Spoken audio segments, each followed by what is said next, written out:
大家好，欢迎回来锦鲤峡湾。最近我开始狂看一部动画叫《陷溺》，如果你喜欢仙侠的话，你可能早就听说过这部动画。我以前听说过一些网友提到这部动画，但是我至今还没打算看这部动画，因为有太多集了。一般来说，我看的仙侠都是耽美，所以说实话，最重要的部分不是仙侠，而是那个感性线。就算我已经看过一些仙侠作品，但是我还没看到这种仙侠作品，就是那种很典型的 power leveling。的那种。我以前是一个可以狂看动画的人，但是现在不是了。我少年的时候很喜欢看日本动画，那时候我可以3天之内看一整个季的动画。后来我不怎么看日本动画，甚至所有的动画我都不看了。到现在我还没机会看到中文动画。以前我试过1次、2次，但是我试过的动画都没有什么被迫我继续看下去的剧情，所以我就不看了。我以前看到仙溺有100多集，我根本不敢看，我以为我以前狂看的日子已经过去了。直到我3天前开始看这部动画，我的天哪！我3天前终于试了一下，只有1集，我只告诉我自己，我今天就试一下，看看怎么样。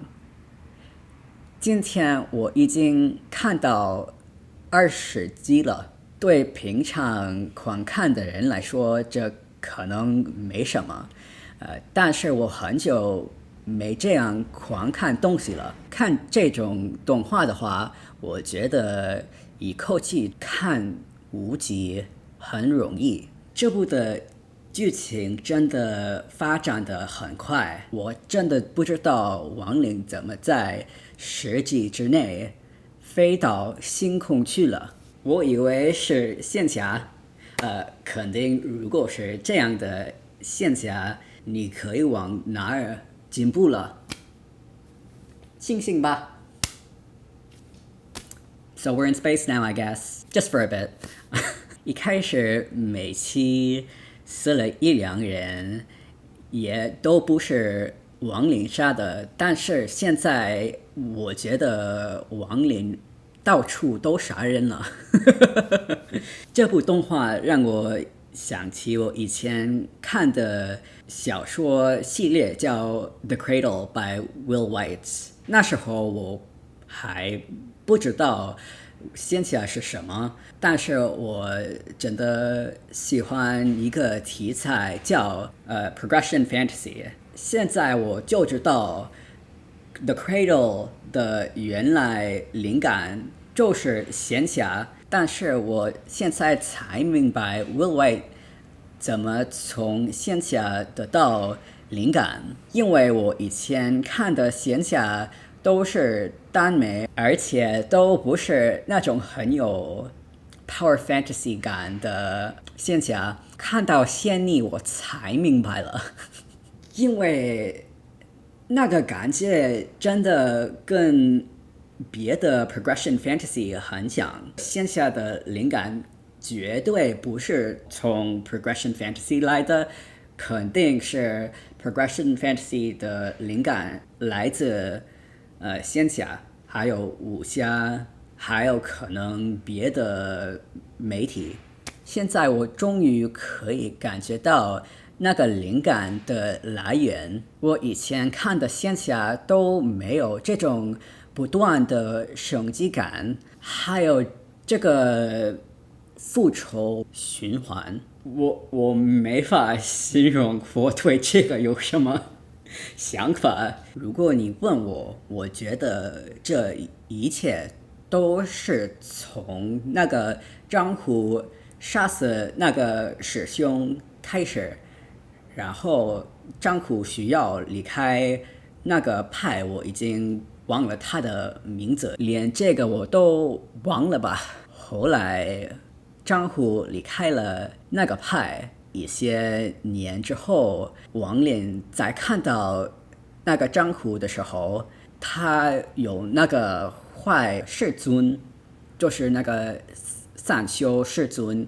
因为王林想帮他的朋友王林杀死那个世尊，但是这个惹了另外一个人，我已经忘了是谁，但是没记错的话，那个人求了藤花园杀死王林还有张虎，但是藤花园告诉他的儿子去杀死他们，就是那个藤丽，然后藤丽杀死张虎了，然后王林杀了藤丽，然后藤花园真的生气了，因此藤花园杀死整个王家，然后就不用说了，我们飞到星空去了，然后我们在火粉国。现在我已经在这个我忘了叫什么，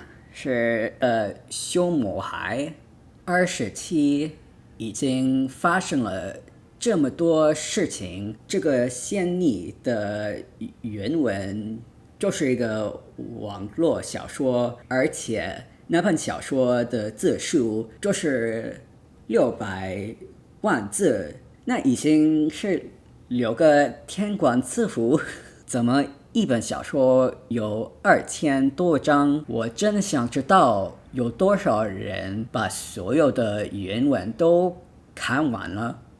可能很多，我知道这个作品很火，肯定有很多人都看完了，但是我自己没那个耐心。但是你真的可以感觉到这部动画就是一个改变，我觉得有很多细节被忽略掉。我估计仙女的小说把这些都写出来，但是改编动画的时候，你需要选择什么细节是重要的，而且什么细节你不用说。我觉得亡灵所有用的技能都没太多解释，但是你看一部动画的时候，你其实不用太在意这些细节，你就看那些厉害的动作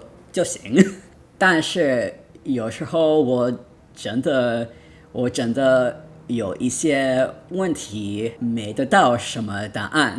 但是如果演员真的是600多万字，肯定会把这些细节都写出来。我只看过1/7，亡灵已经这么厉害，我真的不知道后来会发生什么。但是我猜测以后的敌人肯定更厉害，不然这个剧情快没什么有意思的。但是我真的很好奇，这个剧情会发展到哪里？或许我以后会有更多关于献力的想法。我看完之后，不知道我会不会继续追上去。但是我以前的狂看灵魂被唤起来，所以如果你们有别的仙侠动画的推荐，请你留在评论区，我很可能会去看看一下是怎么样，或许也会录这种视频告诉你们我的想法。好，我们下次再见，拜拜。